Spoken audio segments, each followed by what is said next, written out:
പ്രകാശമേ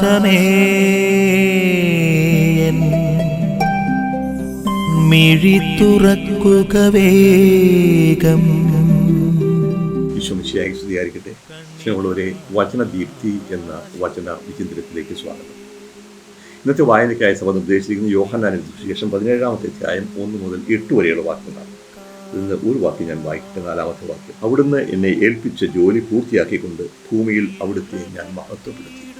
സ്നേഹമുള്ളവരെ, യേശുവിൻ്റെ വിടവാങ്ങൽ പ്രസംഗത്തിൻ്റെ അവസാനം 17-ാമത്തെ അധ്യായം മുഴുവനും യേശുവിൻ്റെ പ്രാർത്ഥനയാണ്, പുരോഹിത പ്രാർത്ഥന എന്ന് പറയും. അതിൽ ആദ്യത്തെ ഭാഗം യേശു തനിക്ക് വേണ്ടി തന്നെ പ്രാർത്ഥിക്കുന്നു, 2-ാമത്തെ ഭാഗത്തിൽ തൻ്റെ ശിഷ്യന്മാർക്ക് വേണ്ടി പ്രാർത്ഥിക്കുന്നു, 3-ാമത്തെ ഭാഗത്ത് ശിഷ്യന്മാരുടെ വാക്ക് കേട്ട് യേശു വിശ്വസിക്കാൻ പോകുന്നു ഭാവി ശിഷ്യന്മാർക്ക് വേണ്ടി പ്രാർത്ഥിക്കുകയാണ്. ഇതിൽ ആദ്യത്തെ പ്രാർത്ഥന പിതാവിനോട് പ്രാർത്ഥിക്കുമ്പോൾ യേശു എടുത്തുകയാണ്. ഇതൊരു പ്രത്യേക കാര്യമാണ്. അങ്ങ് എന്നെ ഏൽപ്പിച്ച ജോലി ഞാൻ പൂർത്തിയാക്കിക്കൊണ്ട് അവിടുത്തെ മഹത്വപ്പെടുത്തി. എന്താണ് മഹത്വപ്പെടുത്തുക? ദൈവത്തെ മഹത്വപ്പെടുത്തുക. ദൈവം ആരാണെന്ന് എല്ലാവരും അറിയണം. അവിടുത്തെ സ്നേഹവും കരുണയും കരുത്തും കരുതലും എല്ലാവർക്കും മനസ്സിലാകുന്ന രീതിയിൽ പ്രകടമാകണം. അങ്ങനെയല്ല മഹത്വപ്പെടുത്തുക. അപ്പോൾ യേശു ദൈവത്തെ മഹത്വപ്പെടുത്തുന്നതിനാണ് യേശുവിൻ്റെ ജീവിതം, യേശുവിൻ്റെ പ്രവർത്തനങ്ങളെ. എന്നെ ഏൽപ്പിച്ച ജോലി പൂർത്തിയാക്കി. എല്ലാവരെയും ദൈവത്തെ അറിയിക്കുക, ദൈവത്തിൻ്റെ സ്നേഹം അറിയിക്കുക.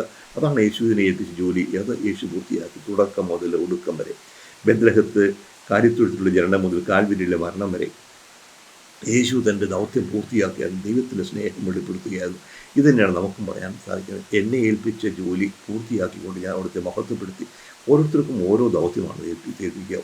ഒരാളുടെ ദൗത്യം വേറൊരാൾക്ക് ചെയ്യാനാവില്ല.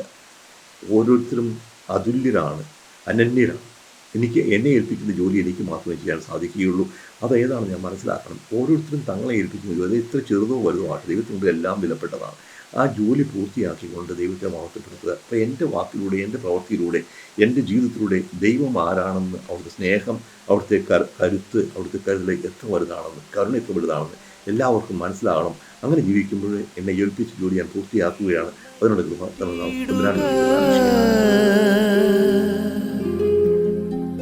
നിൻ വഴിയേ